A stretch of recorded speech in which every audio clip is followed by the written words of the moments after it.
Hello all, this is Ramya from Vishwamukha silks. ఇవాళ మన వీడియోలో పట్టు పురుగు నుండి పట్టు చీర ఎలా తయారవుతుందో ఈచ్ అండ్ ఎవ్రీ స్టెప్ డీటెయిల్గా డిస్కస్ చేద్దాం. ఫస్ట్ మల్బెరీ చెట్టుని పెంచడానికి మనకి 3 months ఆఫ్ టైం పడుతుంది.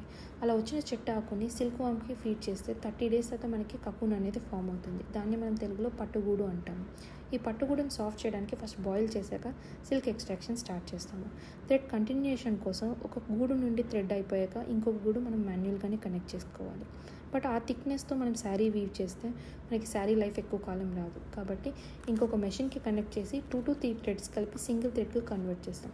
ఆ థిక్నెస్తో మనం శారీ వీవ్ చేస్తే minimum 20 to 30 years sari life ఉంటుంది.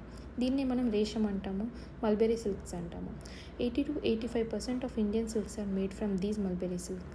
ఇలా వచ్చిన థ్రెడ్స్ని మనకు కావాల్సిన కలర్లో డైయింగ్ చేశాక లూమ్కి సెటప్ చేసి వీవింగ్ స్టార్ట్ చేస్తాం. ఈ వీవింగ్ ప్రాసెస్ అనేది ఇంకొక లెవెల్ ఆఫ్ హార్డ్ వర్క్. మనం స్టార్టింగ్ నుంచి ఎండింగ్ దాకా అబ్జర్వ్ చేస్తే మోస్ట్ ఆఫ్ ద వర్క్స్ అన్నీ మాన్యువల్గానే చేశారు. అందుకే సిల్క్ శారీస్కి అంత డిమాండ్ అండ్ ఎక్స్పెన్సివ్. ఇలా థ్రెడ్ నుండి శారీ అయ్యేదాకా ప్రతిదీ మన ఓన్ ప్రొడక్షన్, మన సొంత మగ్గాలపైన నేస్తాము. ఇది మీకు లైవ్లో చూపించడానికి నేను 10 days బ్యాక్ విజిట్ చేసినప్పుడే ట్రై చేస్తాను. బట్ బ్యాక్గ్రౌండ్ నాయిస్ వల్ల కవర్ చేయలేక ఓన్లీ వీవింగ్ ఒకటే మీకు లైవ్లో చూపించాను.